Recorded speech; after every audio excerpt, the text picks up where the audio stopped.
All right. All right, we're pouring in today. Wonderful. We have lots of registrants. We got our first episode of 2023.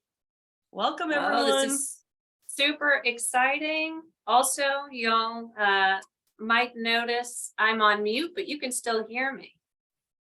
I'm coming through Allie's computer, just so you know. Wow. Oh my gosh, we've got so many people jumping in. Lunchtime. I hope everybody's got their lunch ready. I hope everyone is ready to learn more about NDOT and WeGo and all things transit. I know we were chatting just before we hopped on with you all about just how long we've been wanting to do this episode. So really super excited to jump off with 2023 to talk about transit with everybody. For sure. Definitely missed the boat on the green background, but it's very enjoyable on the eyes to see. I'm not sure exactly lime green. Yeah, what color green I would call that. It's a choice. It is not the green of our branding on the Sustainable in the City logo, nor the Zero Waste Nashville logo. It's a whole nice different green kind of green. nonetheless. Yes. In case anybody who painted it is on this call, thank you for doing a great job. So we could start basically getting ready to start here, everyone. Thank you so much for joining us for Sustainable in the City. This is our first episode of 2023. We have now been doing this for, I think this is our third year, which is wild and exciting and wonderful. And like Jen said, we have been waiting to have this kind of transit focused conversation, and we are super excited about today's guests. So we have Diana Alarcon, the director of NDOT, and also Stephen Bland, the chief executive officer of WeGo Public Transit. And they're going to be talking to us today about how our transit system is evolving and how we all can take advantage of the new developments. So that sounds like a wonderful opportunity for some great chatting. As always, it's the partnership between Zero Waste Nashville, which is Allie and Jen's organization, and my organization, Urban Green Lab. And so we are always so excited to have folks who spend their lunchtime with us to learn more about sustainability in the city. And today we're going to be riding into a sustainable future. So Jen, we've kind of said this a couple of times, but I noticed that you have a friend with you today. What's going on? I do have a friend with me today. So a big change for 2023. Allie Omens, you might have seen her in some of our previous episodes. She's one of my wonderful colleagues with the Zero Waste Nashville team, but she is going to be bringing some brand new, exciting energy to Sustainable in the City this year.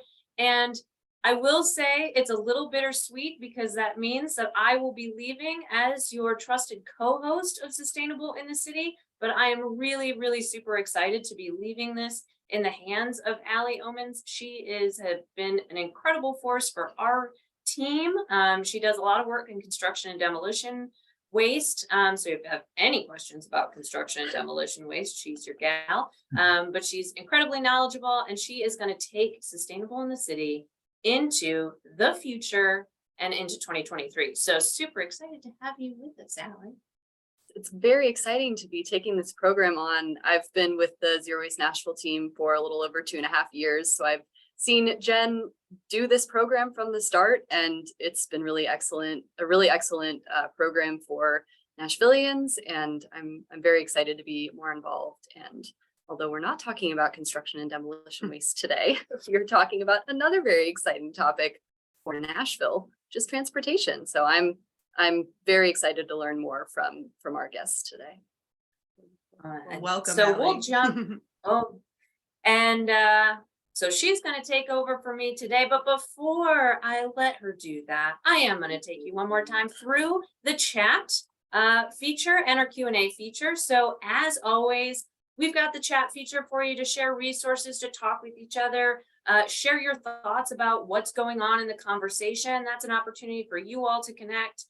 So please utilize the chat in that way. But if you want to ask a question of our panelists, we are using the Q&A feature. So you'll see two little thought bubbles or little talking bubbles that say Q&A at the bottom of your Zoom screen. That's where you will click to enter any questions you have for our two guests.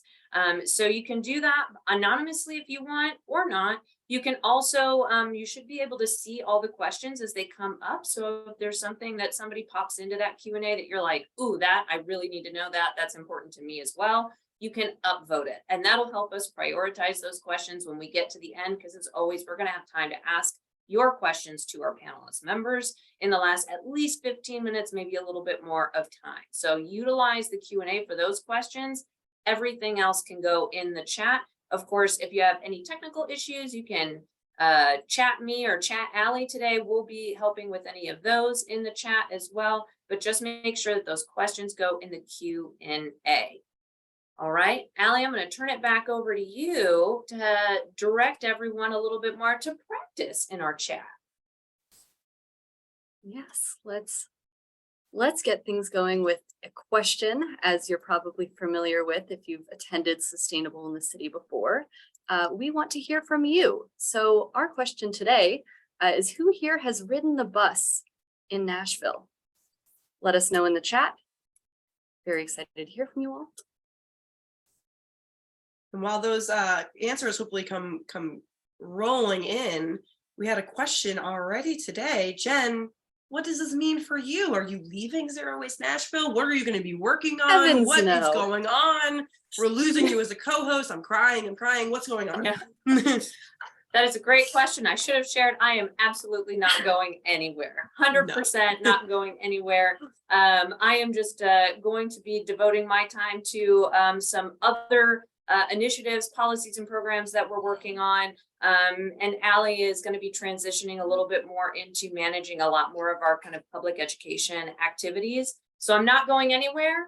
I'm still doing all these very important things. We're just growing in our staff and able to kind of divide and conquer a little bit more. So not going anywhere. Plus, you're going to see me in the chat. You just won't see my face, but you'll see me in the chat, and I'll still be in the conversation. And of course, you all can email me with any questions that you ever have about Zero Waste Nashville. So I'm not going anywhere. Also, I do want to say I have definitely ridden the bus. I just want to answer the question in the chat. I used to ride it quite a bit early on when I moved to Nashville. And it's exciting to see a lot. I love all these answers, at least every week, Peter. That's amazing. When not commuting by bike. We have Julie saying that she leads a summer camp at the Science Center teaching 9th graders how to use MTA buses. That is fantastic. I feel like I should know more about that program, so I wrote it down. This is great. And Jen, I do love that you have a fan, or enough of a fan base with Sustainable in the City that they were concerned about. I do appreciate that. I love Sustainable in the City. It is 100% bittersweet to leave. But I'm again just leaving in my personal face and my voice, but you will see me in the chat. Yes, All yes. Right. Wonderful, wonderful. Right. Well, I am devastated to be losing Jen as my co-host, but I am ecstatic to be gaining Allie. So it's a lot of bittersweet feelings that we're having today. And really, really appreciate everyone taking the time to answer in the chat whether or not they have used the bus. I will say, I have not. I used to ride the bus all the time in New York City. I moved here during COVID and we have been virtual for most of the time. So I really haven't had a chance yet. It is on my list to do it very soon. And I will do it after this episode for sure. So really excited today. We're going to hop in with our panel questions with our two lovely guests that have taken the time out of their busy days to speak with all of us. And then Jen and Allie are going to come back in when we are doing the Q&A from the audience. So thank you so much, Diana and Steve, for being here with us today. So we're just going to jump right into some of these questions and just really looking forward to learning more about you. So we would just love to hear a little bit more about yourselves. How did you end up in your roles and what has your sustainability journey looked like to get here? So whoever wants to answer first, please go ahead. I'll start first. So thanks for having me. I really appreciate this opportunity and always love partnering with Steve on these conversations. So this is going to be super fun as we talk through everything. But I'm new to Nashville. I actually moved here a year ago from Tucson, Arizona. And then prior to Tucson, I was in Fort Lauderdale. So my sustainability journey has been from one side of the United States to another side of the United States. And now I'm back in the middle. And my experience in sustainability has been very different in both of the places. So in South Florida, we worry very much about sea level rising, about salt intrusion in our aquifers. We're focused very much about flooding issues that we have when, 4 times out of the year on our street network, and what that does to maintaining the infrastructure, because that's where my focus has always been, on building out the transportation infrastructure. And then when I move out to Tucson, it's a whole nother experience for me, because we don't have to worry about sea level rising out there, because it's all about the desert. So it's really about sustainability of the desert itself, which is quite a remarkable environment. And the how just the plants, the vegetation, and the survival out there. With that, I actually killed a cactus. Didn't realize you could overwater a cactus. Learned a lot while I was there. And that really did break my heart. I have to share that with y'all. But on the other end, when you have a desert, you have that environment and no rains and some real sincere dryness. You have the ability for fires, and that's a really big sustainable issue that you need to address. The other thing on a sustainable practice I just want to share is when you get to lighting pollution. The University of Arizona actually hosts a lot of the NASA telescopes and viewing out in the desert where we live. So maintaining a dark sky so that those can operate and be very effective for science was part of my job. So that was a whole nother level of really understanding sustainability. And of course, because you have cold at night and heat during the day, you have this contraction, expansion, which really deteriorates your infrastructure in a whole different way. So I really had an opportunity to learn about 2 different ways. And oh, by the way, I moved out in Arizona, had a hurricane come through. Thought I'd be done with hurricanes when I left Florida, but dang gummit, within the first 30 days in Arizona, we had a hurricane coming through. Of course, it was the tail end of it, but it was still a hurricane. So you had microbursts and you had tornadoes. So it was very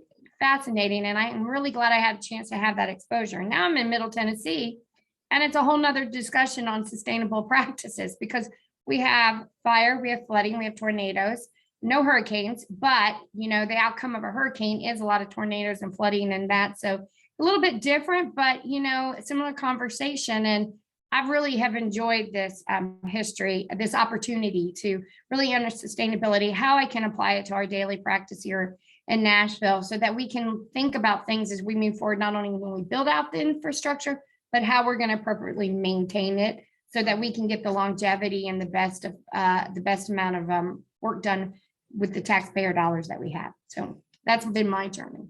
Yeah, wonderful. And I really appreciate the fact that you've seen the United States as the microcosm that it is of kind of world climate, because there's so many different things that are going on. Yes. Wherever you are, you have to then become an expert in that type of weather pattern or whatever it is. So that's really interesting. Thank you. And Steve, what about you? What's your journey been like? Sure. Well, first of all, Christina, thank you for having me. And as Diana said, I always enjoy being on panels with her. I think we play off of each other pretty well. I am a public transportation lifer, so to speak, starting probably at about the age of 4. I grew up in the New York metro area. My earliest recollections of childhood were riding the New York City subway with my parents. Continued that in college. I drove campus bus at my university, and I've been in public transportation ever since in a number of different cities. I've held the CEO roles in addition to being the CEO here in Nashville. I've been CEO for the public transportation agencies in York, Pennsylvania, Albany, New York, in the Capital District, and in Pittsburgh, Pennsylvania, which is a pretty large multimodal bus rail paratransit system. And from the sustainability standpoint, I know a lot of our focus is on how maybe we can knock down transportation as an overall consumer of energy and generator of emissions, certainly by more shared rides, whether that be transit, bike, walk, carpool, vanpool, you name it. But also even looking at our own internal practices, what we do with our propulsion systems. One of the hot topics in our industry right now is future propulsion. Are we moving toward battery electric? Are we moving toward hydrogen fuel cell? And how fast do we make that journey? And what are the implications of that? And of course, we deal with, in the case of WeGo Public Transit, we have a particular resilience and sustainability issue in that our primary bus maintenance facility sits in the floodplain. And in fact, back in the 2010 flood, we actually lost about 40 buses to the Cumberland River. So certainly the issues of, stormwater and how we address those as a region and frankly as a world are super important to us, even on the day-to-day operational ends. Delighted to be in Nashville. In places I worked like Syracuse and Albany, New York, are major resilience issues where how do we recover from the blizzard that just occurred. So now some of our more substantial, bounce back challenges have been tornadoes, floods, windstorms, you name it. So all of that in the context of day-to-day operations and trying to keep service safe and reliable really is a key focus. The other thing I would say is, again, these are great conversations to have with both WeGo and NDOT. Diana talked about being, her career really focused on that infrastructure where the infrastructure is crucial to us, but our focus tends to be on the service side in real time. So we rely on Diana and the NDOT team to provide us with reliable infrastructure so that we can operate service in a reliable, safe, and efficient manner that's conducive to folks wanting to use it. Yeah, definitely. There's a play here in the two. And I just really appreciate that this has been a lifelong journey for you for public transportation. I really enjoyed learning that. I also had no idea that we lost 40 buses from the floods. That is a wild thing to know. We did replace them, so yeah. Yes, right. We're not like 40 down. And we're also a lot more paranoid when we get flooding of warnings that we pull things out of that facility much quicker than maybe we did years ago. Right. So you learn from it. So Diana, I want to start with you a little bit more into kind of your specific role and what you all are doing at. So you're at the Nashville Department of Transportation and Multimodal Infrastructure, NDOT, and just wanted to see. It's somewhat of a new department for Metro government, and we wanted to talk about how and why the city developed the department and kind of what the mission is of NDOT for the residents of Nashville. So we are a new department. It was actually created in July of 2021. And the reason why it was created is because really there was no focus on transportation. Steve has had a really great focus and had the ability to move transit forward, which is wonderful. But there's also an element on the transportation side. So as this city has grown dramatically quickly, we have not done a good job keeping up with the infrastructure. And we've done a great job with integrating in multimodal aspects of that infrastructure. So in order for me to help Steve be more successful, I have got to start thinking more broadly and with long range planning on how we can build out good infrastructure for a balanced, sustainable transportation system, with transit really kind of being at the top of its most important component. And so that was recognized. And I think, there's been many attempts over the years to do referendums, to put dedicated funding toward transit opportunities, but yet there just hasn't been the support on the back end of the infrastructure and the transportation aspect of it. So the department was created out of that vision. It was part of the mayor's transportation plan, Mayor Cooper's transportation plan. And I'm super excited to have the opportunity to be able to lead this. And I'm really enjoying Nashville and I'm loving the conversation. And I think, we're going to be able to get where we're going, because the reality is we're not going to build ourselves out of traffic. And as the growth continues to happen and here in Nashville, we need to think about it being smart growth and sustainable growth. And right now we're bringing so much density in, but we're not building in the transit aspect to support that density growth. So we're only encouraging more cars, and that's not going to work. I mean, I love it when people go, but look at Houston, look at Dallas. They built more highways, but then they got stuck. Well, when you build up the capacity, then you can look at improving the density. But as you improve the density, you got to build more capacity. And that's not, so it's this, we're kind of hamster on a wheel. So what we really need to do is, I hate to put it that way, but that's really what we are. What we need to think about is what is that balanced transportation, and transit is such an important component of it. And so I just love that I'm able to partner with Steve and help him with that vision, with bringing In Motion forward and really trying to build out that so that we can make that a reliable, convenient system So we can encourage people to get out of their cars and get it in, because it does two things. One, it helps reduce traffic, but two, it also helps reduce the greenhouse gases that are being emitted in the air. So super opportunity and really looking forward. And so our mission is actually to create that sustainable balanced transportation system with really looking at providing that quality of life in our neighborhoods for Nashvillians. And just for folks who maybe aren't super familiar with transportation talk, can you just put a finer point on what multimodal infrastructure and what multimodal means? Oh, sure. Yeah, that's really terrible. I always fail at that. I think everybody knows what it is, but multimodal. You failed at nothing. So multimodal is when you look at a street, you can actually recognize the different modes that travel on it. So we have the vehicle as a mode, which all of us are most used to. We have transit, which is a mode. You have your feet, which is a mode, walking. You have bicycle, which is a mode. Then you have some additional micromobility, which is like your scooters and your bike share programs. Those are some multimodal. Airplanes are a mode. Steve had talked earlier about rail. Rail is a mode. So whether it's a heavy rail or a light rail, and the difference between that, the heavy rail are your trains that move goods and services throughout the United States. Your light rail is actually a commuter service that will move you from point A to point B, your destination. And then you have some streetcar, which is another rail option, which is actually where the car runs in the street.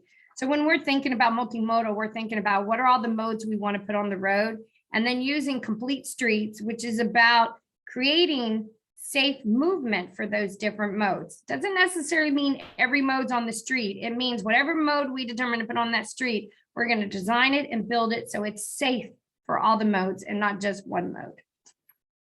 Yes. The other thing I would Perfect. add to those comments, Christina, is in a true multimodal system, it's not about choosing one mode necessarily over the other, because everybody's going to use almost every mode at some point for some trip. And the cities that are the most successful are the ones who figure out how they can complement each other in the right way.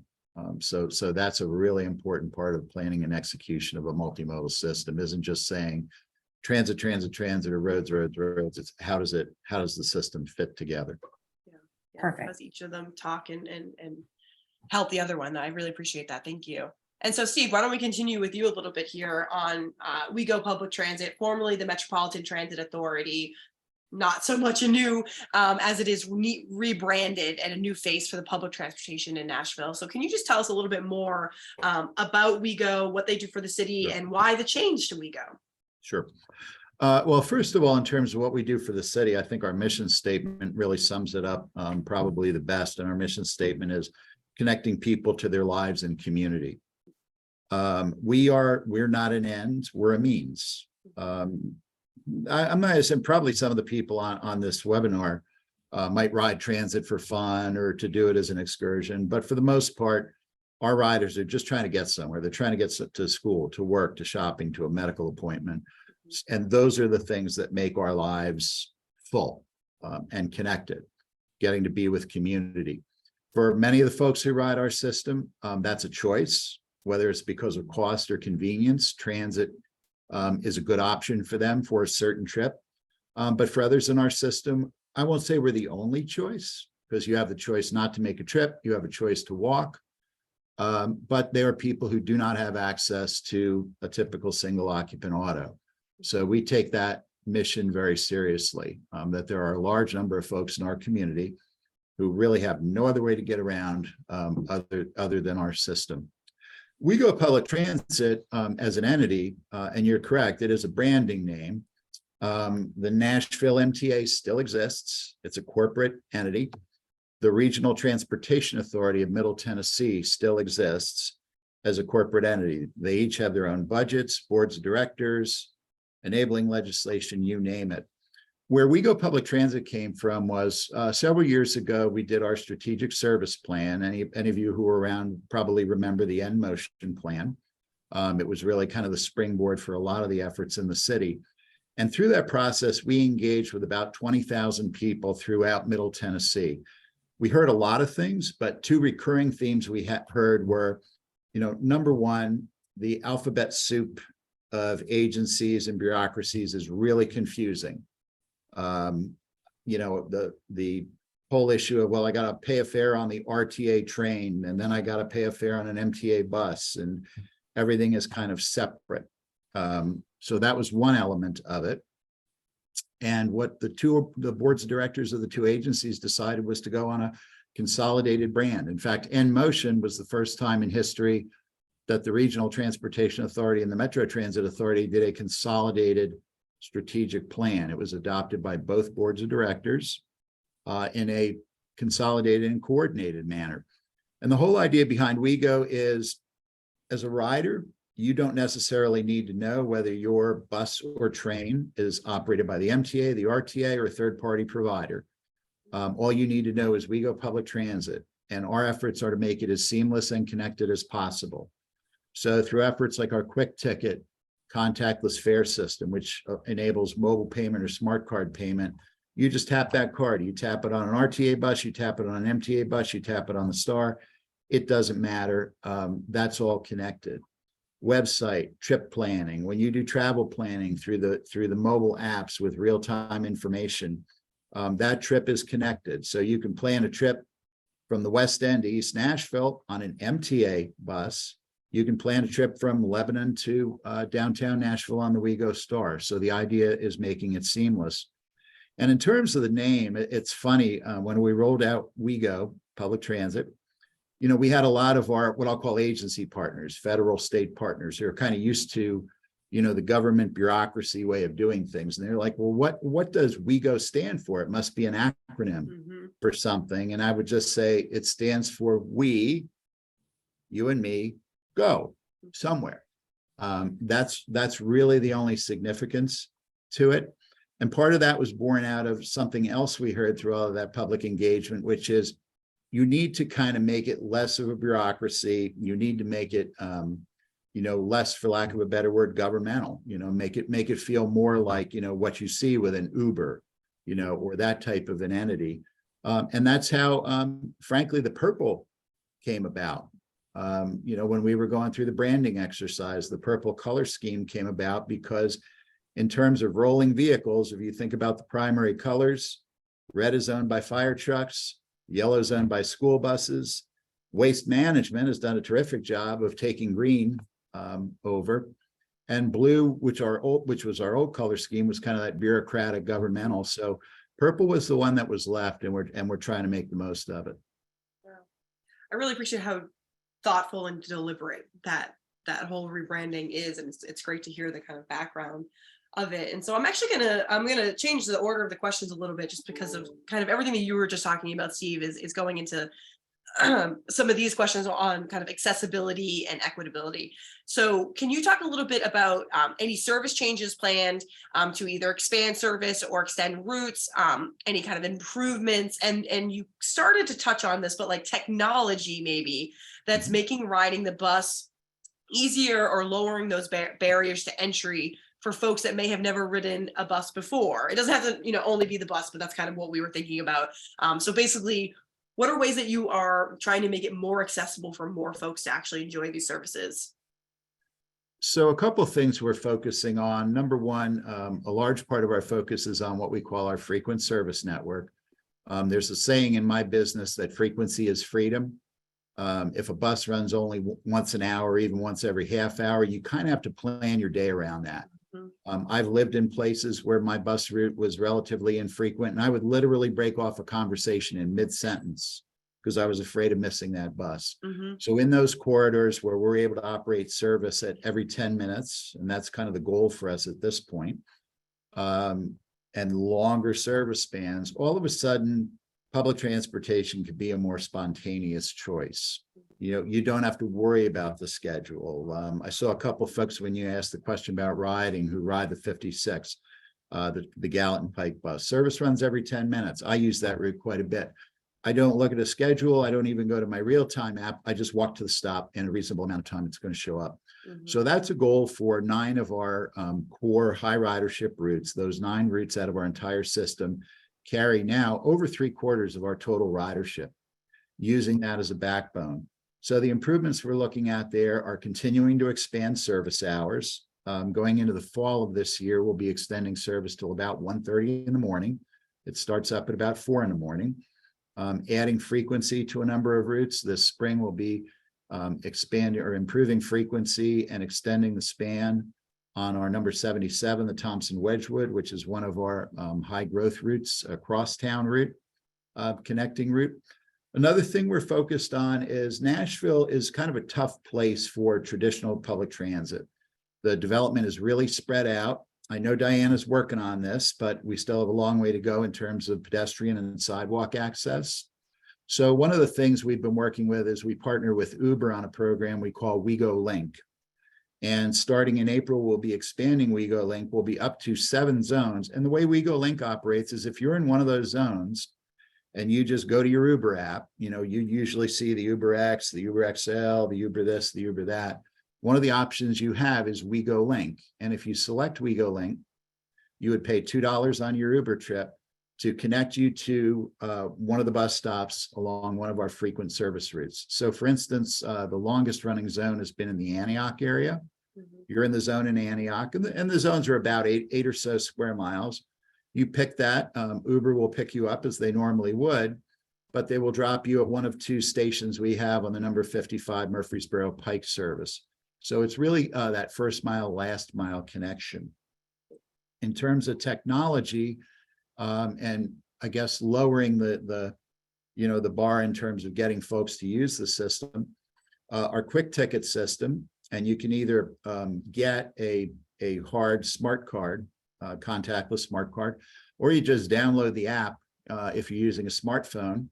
And it's an account-based system. You can load value onto that card. You can do it with a credit card, a debit card. You can do it at our ticket vending machines. You can do it through a number of means. And through that system, and it's an important equity tool, we've implemented something called fare capping. So historically, if the more you rode the bus, the more it made sense to do something like buy a monthly pass. Challenge is a lot of our most frequent riders are also our lowest income riders who don't necessarily have the upfront cash to pay for that monthly pass. With fare capping, if you register your quick ticket account, you can put money on in whatever increment you want. You can put it on $1 at a time. And as you ride with that card or that mobile payment system, you will automatically be upgraded to the lowest cost fare. So once you hit the trip threshold for a daily pass, we stop charging you. Once you hit the trip threshold for a weekly pass, we stop charging you for the rest of that week. Same thing for a monthly pass. So as that catches on, I think folks are going to learn that they can save a lot of money, and they don't necessarily have to decide the first of the month. How many times am I going to ride this month? It can be, again, the goal is to make it much more of a spontaneous choice, to have that fare medium in your pocket, and not something you necessarily have to make sure I have exact change or have to run down and get a pass or what have you. Yeah. Well, I really appreciate that. I didn't know about that fare capping, and I think probably a lot of folks listening, that's something very interesting to consider. Kind of continuing on this idea of accessible transit, and Deanna, I would love if you have anything else to add here, kind of considering equity, ensuring folks with disabilities, low income communities, like we were just talking about, communities of color, basically everyone we want to make sure has a safe and consistent access to transportation and that multimodal kind of idea of moving around a city, so that they can live, work, and play comfortably. So can either of you or both of you tell us about how you work with commuters themselves, maybe, to build those solutions that meet the need of all Nashvillians? I'll let Steve speak to how he's working with the commuters. What I can speak to is what we're doing to help get the commuters to the bus stops and away from the bus stops as safely as possible. So this past year, our council and under the mayor's guidance, we actually passed the Vision Zero, which is about 0 fatalities that occur on our roadway. Unfortunately, last year, as we were building out the implementation plan to implement this, we did see an increase in the number of pedestrian deaths that were occurring. And I will tell you, a few of those were surrounded by a bus stop. So Steve spoke earlier about that accessibility from a sidewalk into the community. So we're really focusing on building that connection, that first and last mile connection. So we give people safe places to travel. So I talked earlier about Complete Street, which is about identifying what modes you're going to put on the road and then build it so it's safe for all the modes. So Vision Zero, using complete streets through the Vision Zero lens, we're actually moving forward now with the implementation of where we're building out new sidewalks, we are actually spending close to about $14 million in sidewalks to date. We have about another 20 million we're going to be spending. We're working with Steve's team where they're coming in and doing bus shelter improvements. We're looking at that gap in the sidewalk and connectivity and how we can actually build that out as part of our initiative that we're working on now. So I think we're really focusing on the bikeways and on the sidewalk so that we can get people to and from the stations in a very safe manner. And then that to us is where our responsibility is at and where we're supporting Steve and his transit initiatives. He can speak to, I think, about, his collaboration as far as it becoming a patron that utilizes the service. But I do think that we both recognize we have the same patron and we want to make sure that we're getting people from point A to point B in a safe manner and then back from B to A in a very safe manner. Christine, I would just first of all echo and amplify what Diana said about pedestrian access. When we survey folks who don't use our system, most of the time, the number one barrier people identify, it isn't that, they can't ride the bus or they can't figure out the system. It's the challenges in getting to and from the bus stop. So it really is those accessibility issues. The Vision Zero program is going to be absolutely crucial. Tragically, we have onboard video on all of our buses. Tragically, we've got too much video of actual pedestrian accidents, people adjacent to the bus stop being hit by cars, going through. So it's sidewalks. It's also crossings. I mentioned our frequent transit network. Those tend to be concentrated. Those routes are concentrated in our high traffic pikes, Murfreesboro Pike, Gallatin Pike, West End Avenue, Nolensville Pike.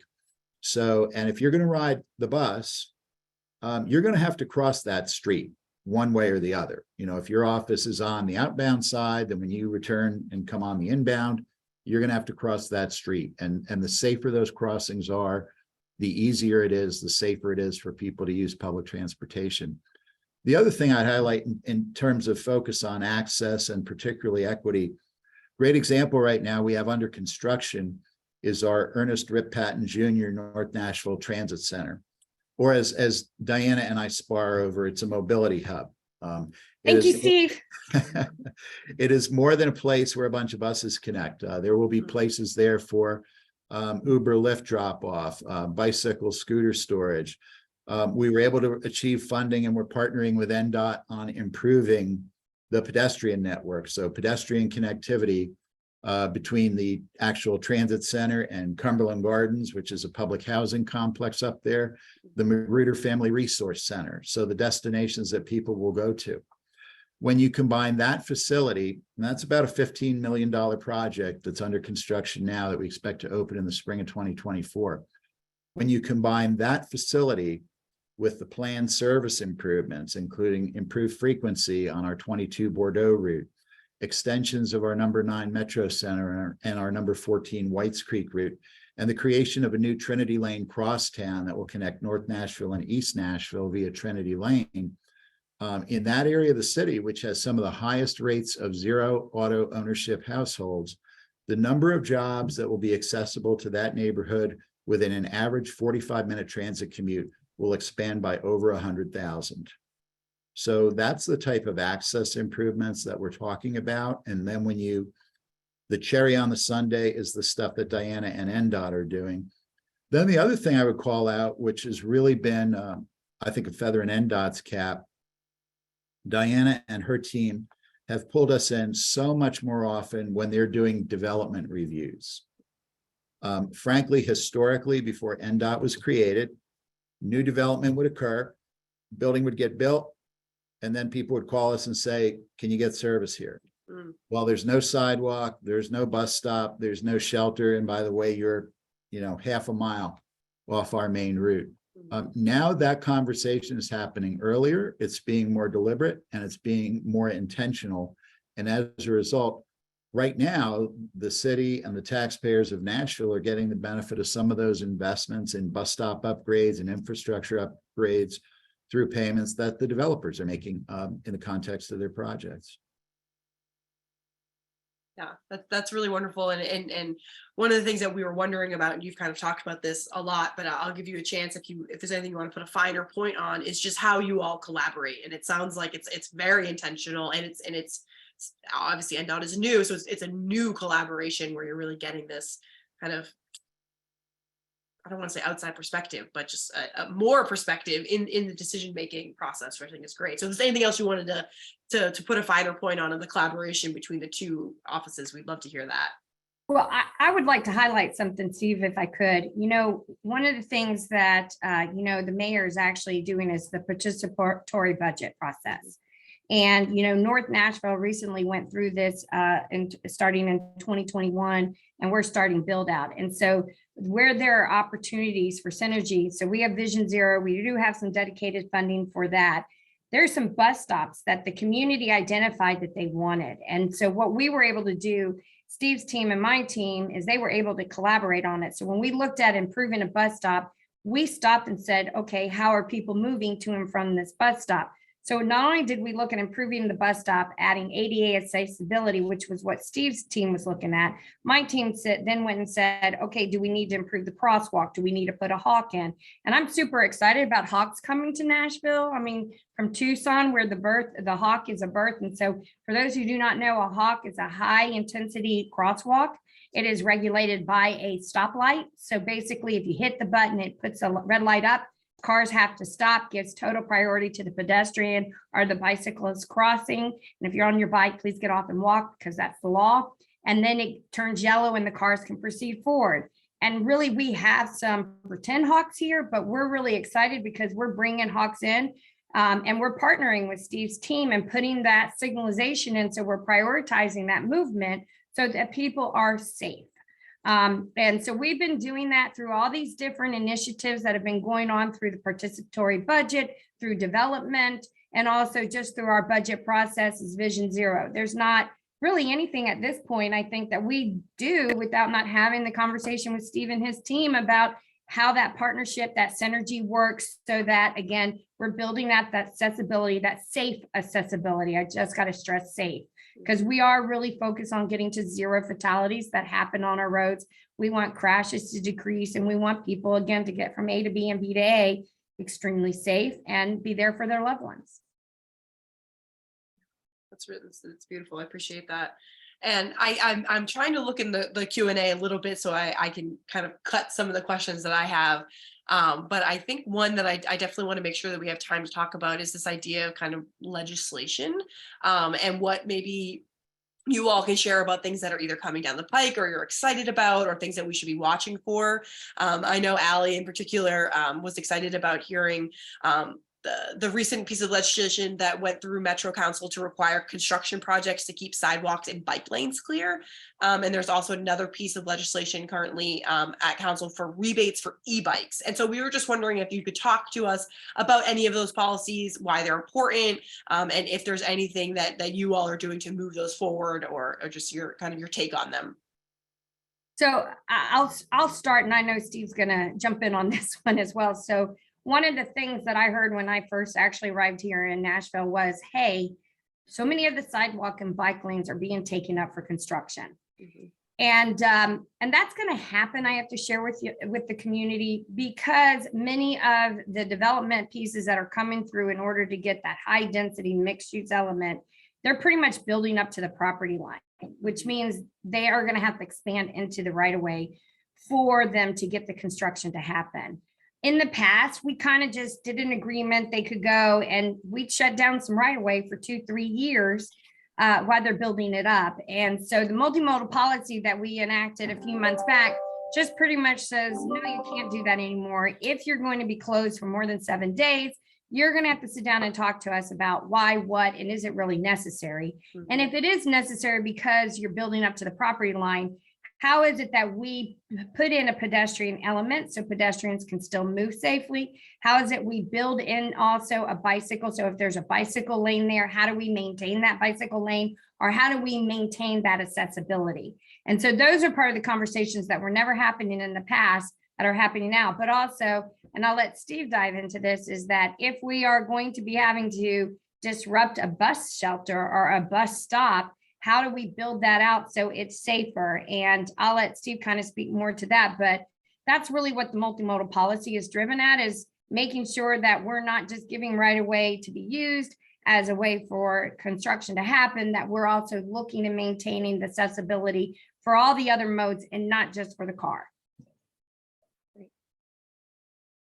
I think where I would probably dovetail, obviously, I think for both Diana and I, the legislation at the local level we're tracking most closely now is the capital spending plan, because that dictates to a large extent what we'll be able to build in the near term. I would also focus folks' attention at the state level. If anyone paid attention to Governor Lee's State of the State address, they'll be introducing legislation at the state level called the Transportation Modernization Act. And probably a key element of that would be the enabling of what are called choice lanes. And these are in our regional commute corridors. So those of you who are used to, bigger cities, Atlanta is a great example where they have the choice lanes where you can choose to ride for free in the conventional lanes, or you can choose to pay a price and be guaranteed, essentially free flow in those other lanes. Part of the element, we're working with Deputy Governor Commissioner Elian at the state level with our transit association, is number one, assuring that public transportation vehicles have free access to those lanes, so that even if you can't necessarily choose to or can't afford to do it in your car, you will still get the benefit of that. Number two, that as part of those broader infrastructure projects, we're building out transit infrastructure as part of those projects, park and ride lots, transit centers, what have you. And number three, that actually some of the proceeds from those programs or from those projects can go back into actually helping to keep the cost of transit service affordable to commuters in those corridors, but also more broadly helping to fund public transportation investments. Back in 2017, the state passed the Improve Act, which was the last increase in the gas tax to fund transportation improvements. And it did a couple things, both in reality for transit and also theoretically for transit. Theoretically, anyone who was around for the referendum in 2018, we do have enabling legislation for counties like Davidson County to pursue dedicated funding source through voter referenda. And I'm sure that's something that we're going to be revisiting at some point in the future. But number two, it actually set aside part of the funding that came out of the Improve Act for transit capital projects. And as an example, with the Ernest Rip Patton North Nashville Transit Center, we're actually receiving $10 million from TDOT toward the construction of that center in Improve Act funds. So that's been a key element. But I would definitely encourage folks to kind of keep an eye at the state level, on the Transportation Modernization Act. Yeah, thank you for breaking that down. I appreciate it, Diana. Yeah, no, I agree with Steve completely. I think it's really important. The three key elements that he outlined are really key. Having come from the state of Florida, where choice lanes are actually in place and actually kind of involved in it through partnership with Florida Department of Transportation. It was really important that we have a transit element tied to it so that transit could run and just understand, our constituents do not stop at the county line. We have a lot of people that are outside the county line coming in for work, coming out, or they live here and they go out for work and come back in. So how is it we can actually encourage transit? So if we talk about sustainability, what is that long range regional approach that we need to be building? So being able to use the choice lanes, having the ability to build in that infrastructure is key, but also building in the funding mechanism to support it, not just from an operational, is just key. And I think we're all in agreement that needs to be part of the conversation. I hope we all are, because that really gets to the heart of sustainable practices when you're discussing smart, sustainable transportation. And kind of that's one of the first questions that we were going to have, but we started to get down the equity route, is about emissions and kind of like that, like more specific conversation around sustainability. And so I just wanted to go back real quick and just see if you have any targets for actually reducing carbon emissions through the work that you're doing. If there's anything more concrete that you want to share, or is it more just kind of everything we're doing will hopefully reduce emissions. And that's kind of, we're just throwing everything and we're trying it all out, multimodal, if you will. Because we know, getting folks walking, biking, busing are all ways that are going to reduce traffic, like we talked about, reduce carbon emissions and make our city more sustainable. So just wanted to give you a second, if there are any tangible targets that you wanted to share. So I can say we actually, a few years back, there was a program started that's called Nashville Connect. And it started, I think, I want to say back in maybe 2018. And it got some legs and then it kind of pooped. And so we're really excited because we're going to be relaunching that program. And that is a transportation demand management program. So that's where we're going to be really collaborating with Steve's team and with businesses and schools, you name it, about how we can get van pooling, carpooling, ride sharing, get them tied into transit so that, especially now that Steve has the region with the Link initiative, there are some real different opportunities today than what there was 3 years ago. So we're super excited about that and kicking it off. Part of our transportation demand management is also going to be about creating policies that we can take to council that will incentivize. So as we think about how we grow out in a sustainable way, smart growth, what are some of those policies we can put into place that would encourage transit versus encouraging cars? So we're going to really look at that. And I can give a really quick, great example is over in Midtown. We do have currently some potential redevelopment happening where Beeman Automotive is at, and then across the street where the Subaru is. And I'll let Steve dive a little bit more into this as well if he wants. But, we actually met with those developers. There's actually 4 developments going in the area. We actually met with those 4 developers and we did a mobility master plan of that Midtown area and what we wanted it to look like from a sense of how we move people by feet, by bike, by transit, and the car being the last element that we looked at. And through that mobility master planning, we were able to say, this is what we need in a right of way. So we can look at supporting transit in a much better way that he can have frequency, convenience, reliability, and that's a priority. And that's actually going to allow us then to rethink about, future transit along the viaduct, the Broadway viaduct, and how that connects into downtown. So it's really setting up a future conversation that's going to be sooner than later that we're going to be able to have, because we got in there ahead of the development and said, hey, we want transit on this corridor and this is what it needs to look like. And Steve's team really jumped in and said, well, this is what we need to make it really be healthy, reliable, convenient, and sustainable. And so we're doing a lot more of that than we've ever done. And that's pretty exciting. That's kind of, a different approach than we've ever taken. Wouldn't you say, Steve? Yeah, absolutely. And I would dovetail on that comment. The Midtown example is a good one, very pertinent and real, but there are a few others that are happening right now. First of all, I'm sure most people in this audience would be familiar with the East Bank planning study that Metro Planning undertook. And that uses a transit spine as kind of the backbone of a mobility network. That means dedicated lane transit. Coming back to our in-motion process, talking to 20,000 Middle Tennesseans, let me give you the blunt assessment we heard from a lot of people. Why should I get on your crappy bus and sit in the same traffic I can sit in my car? So frankly, until we get to a point, and Diana alluded to this, where you're sitting in traffic and the bus or the train is zipping by you, there's not going to be huge. And when we talk about incentives to use, that would be the number one incentive.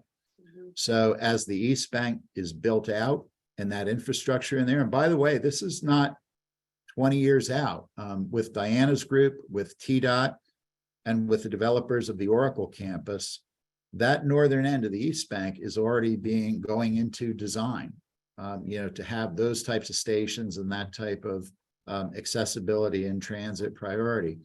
And then the other one that I know is near and dear to Diana's heart is the Connect Downtown Mobility and Circulation Study.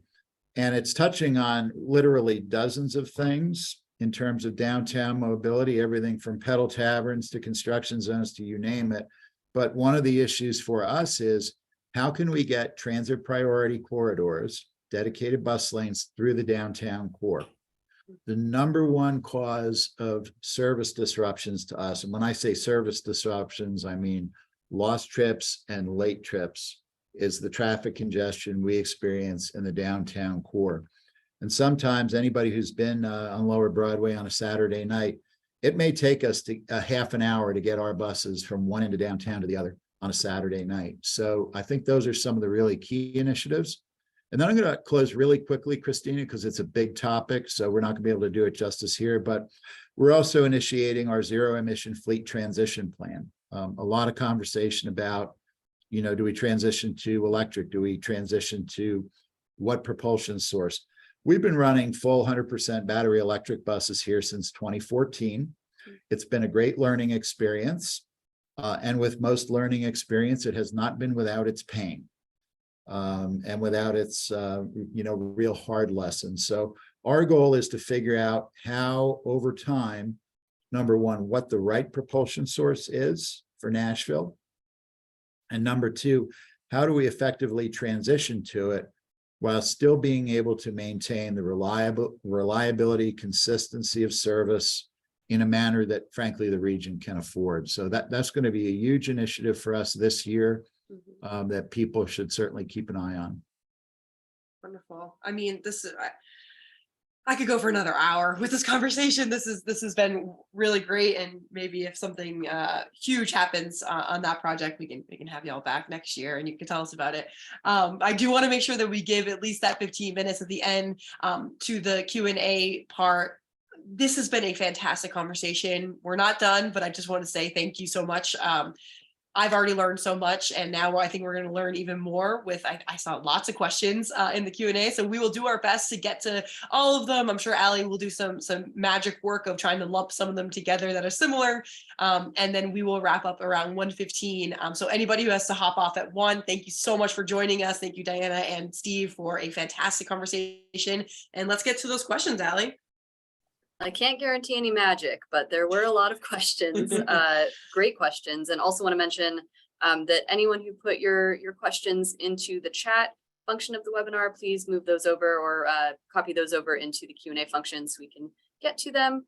And make sure to upvote your favorite questions so that they are pushed higher to the list. Since there are so many questions, we may not get to all of them.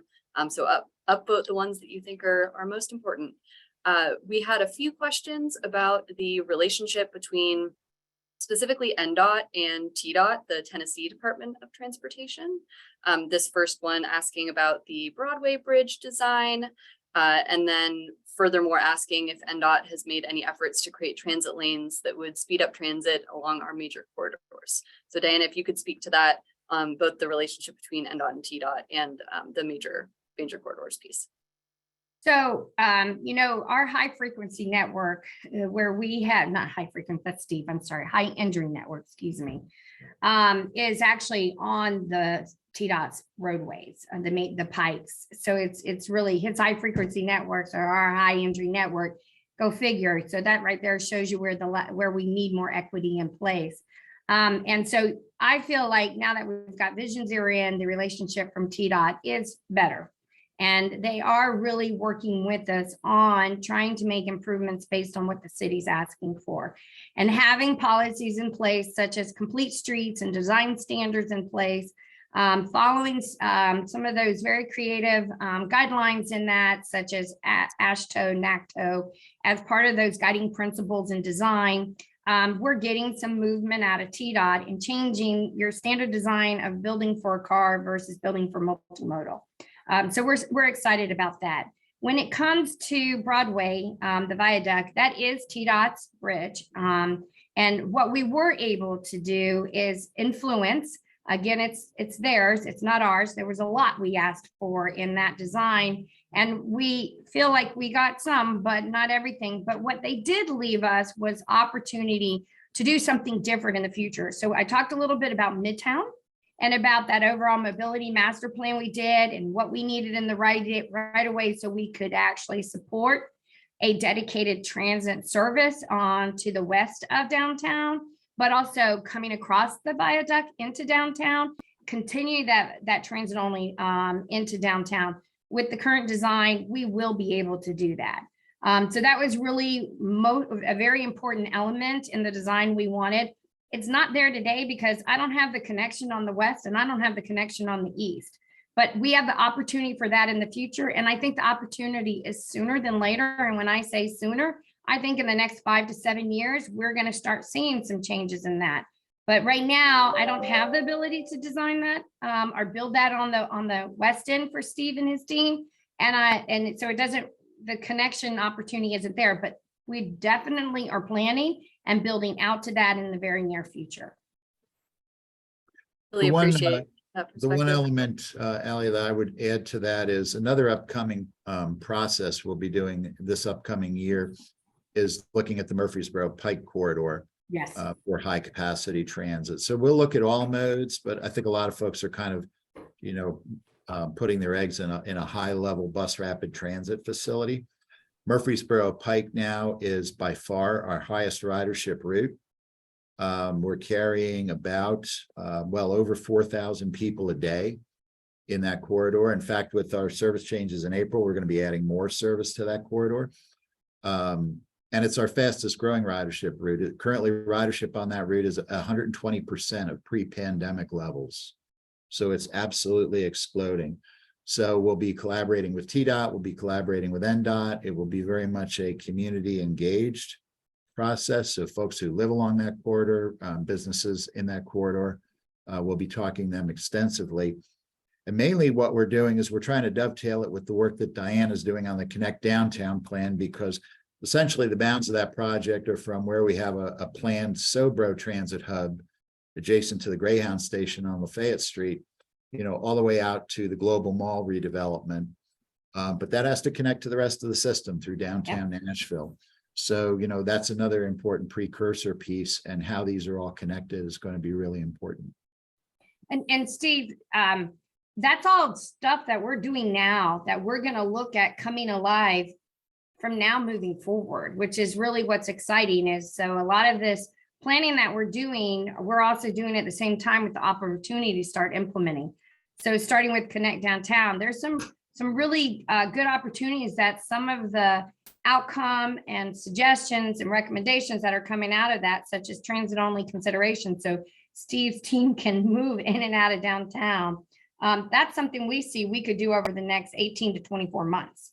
So it's like real, it's happening sooner than later. And then, as you said, that connection. And then also, I want to just add in, because Steve and I don't stop at the county line, we think of the regional approach.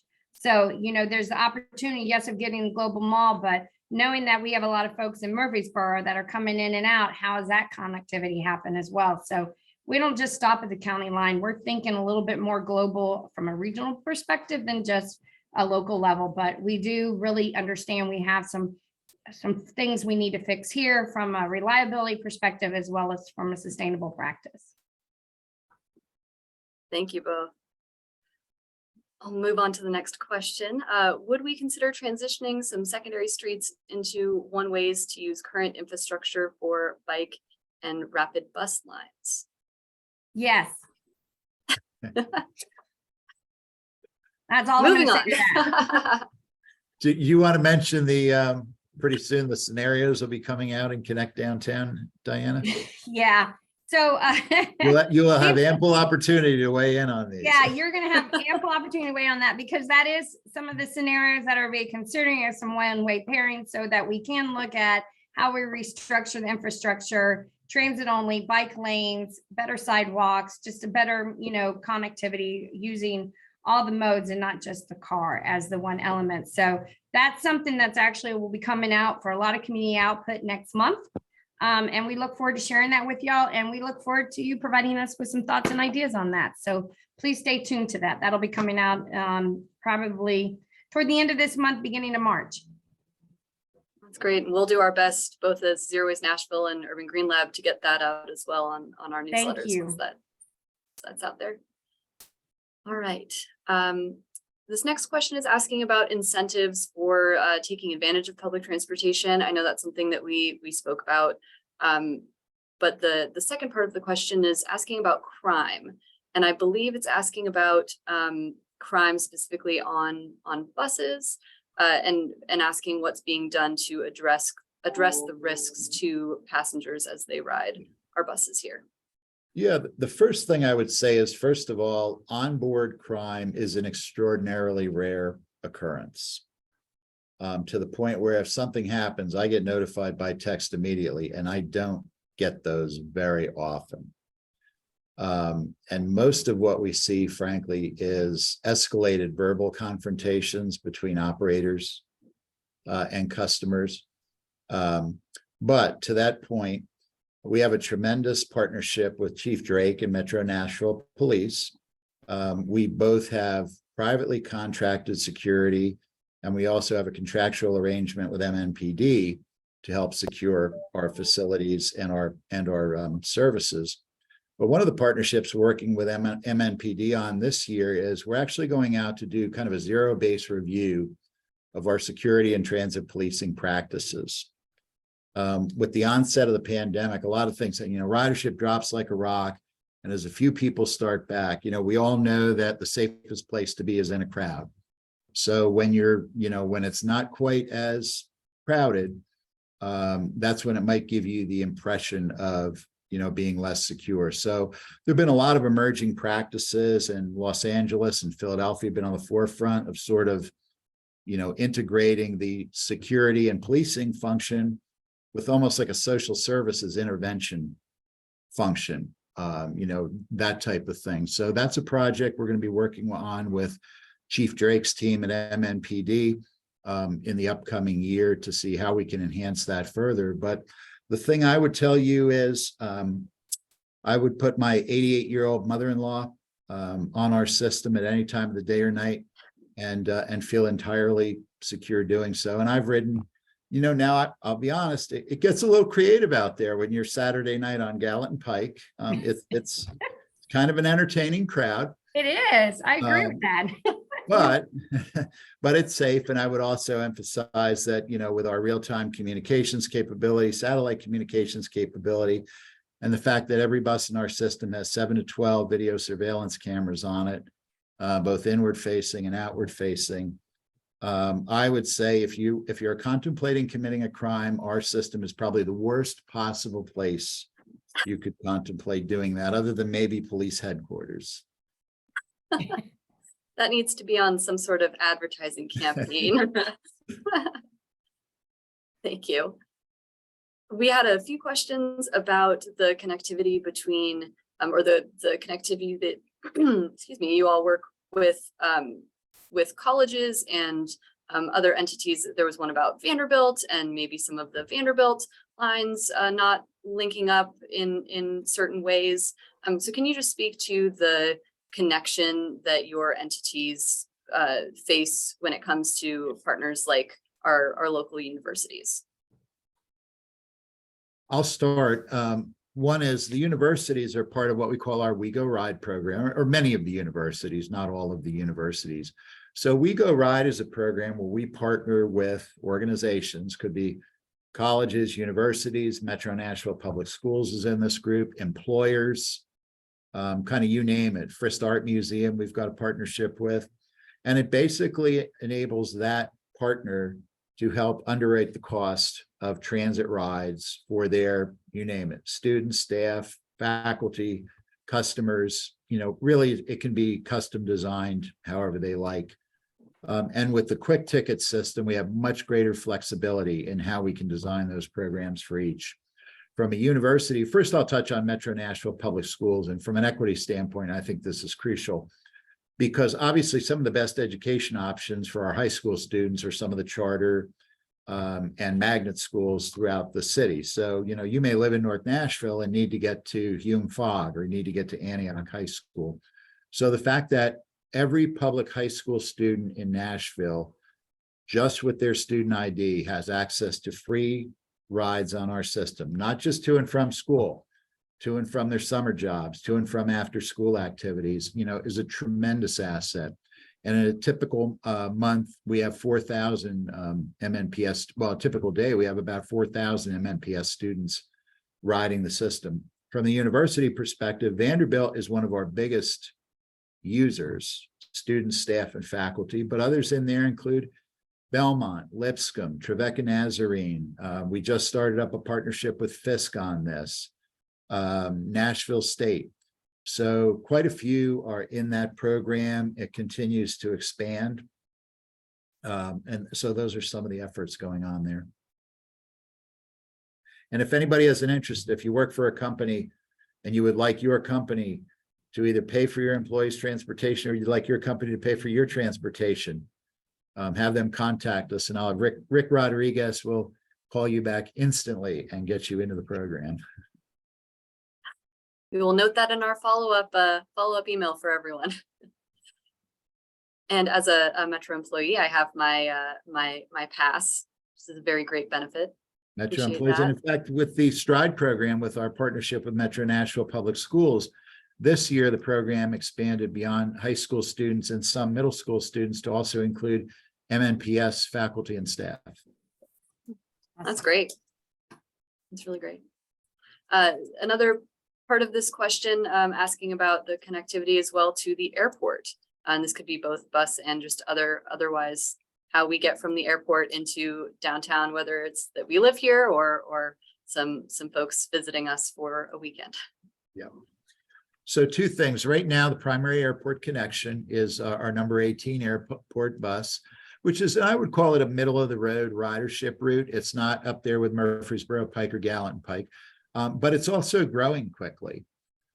Some of that is airport travelers. I mean, I don't think a week goes by we don't see stories about record-setting flights and passengers going in and out of BNA. But a lot of it is the employment growth out there. You know, we think of airports as transportation centers, but they're huge employment centers. So in fact, a lot of the food vendors at BNA are in the WeGo Ride program. So we're seeing growing use of that. That will be a crucial element of the Murfreesboro Pike study when we look at that corridor. So not just up and down Murfreesboro Pike, but Diana and my counterpart at the airport, Doug Perlin, has already committed to partnering with us on that study. And how can we use the Murfreesboro Pike corridor to create, you know, really a first-rate connection from BNA, you know, into the downtown core, but also ultimately, as Diana alluded to the southeast part of our region, to Antioch, to Murfreesboro, you know, and using that. And then the other piece of that connectivity is for the STAR, our commuter rail line. We just entered into a period of exclusive negotiation with the H.G. Hill and Southeast Ventures development companies to look at joint development of Donaldson Station. And a key element of that joint development is going to be building out that as a full transit center / mobility hub, Diana, and looking at how we improve connectivity of the airport, Murfreesboro Pike corridor, airport, STAR, and out into the Opry Mills area. Great. And in our final minute or two, a very kind of broad question to wrap things up. What needs to happen to get to a point when most Nashvillians choose non-car transit over cars? And how are you working toward that? Some of what we already talked, all of what we already talked about, but final words on that, I guess. Diana's going to get us dedicated lanes. So as you are sitting in your car watching those buses fly by you, you are going to look at that website and that phone number, and you're going to call and figure it out. And number two is ultimately, and I saw several questions pop up in the chat, we are as a region going to have to get to a dedicated funding source. Yes. For public transportation. It's really, I saw questions about leveraging the Federal Infrastructure Act. We're competing against cities for those funds that have dedicated funding. So at some point, that's going to happen for us to make a leap. We can continue to make incremental improvements, but at some point we're going to have to make a leap. And to add to being able to tap into some of that federal dollars, I think we also need to get some policies in place that the federal government knows that their investment is going to good stewardship and that things are going to happen. And so I think that's where the dedicated funding is really important. Policy needs to go along with it. And I think we're heading in that direction. That was one of the reasons the department was created, was so that we could create the policy, support the transit initiatives through InMotion, look at how we build out a mobility plan that works for the whole region. And then how is it we can get to and build that, grassroots with the community about what that transit element looks like. So you grab that number while you're sitting in that car and that bus has passed you by. Thank you both so much. This was wonderful. Even the Q&A section was it was hot. This was great. This was a fantastic last episode for Jen. Again, I was, I had my camera off and I was crying because I'm gonna miss her so much. But this was a fantastic conversation. Allie, you're going to do fantastic during our time together. We have a wonderful March 8th episode. Stay tuned for that registration. That will be about making inclusive spaces in nature. And Jen, is there anything that you want to say to close us out? I just want to say that I'm going to miss everybody, but I'm not going to be gone. As I said, I have just so much enjoyed Sustainable in the City. I have been with Sustainable in the City since the very beginning of its inception with Urban Green Lab. Oh, There she we're putting is. me over here so that you can see me. Actually say goodbye to her face.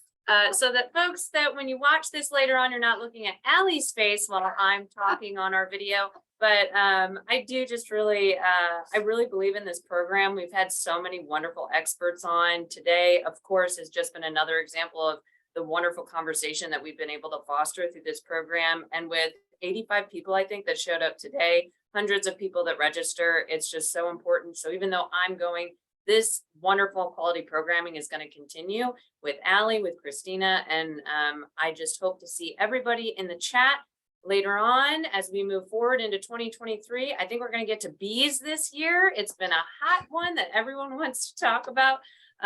So I'll see you all in the chat, and thank you so much again, Stephen and Diana, for being here today. It's been just an incredibly robust conversation, and we will see everybody in March. Wonderful. Thanks, everyone. Bye now. Bye-bye. Bye.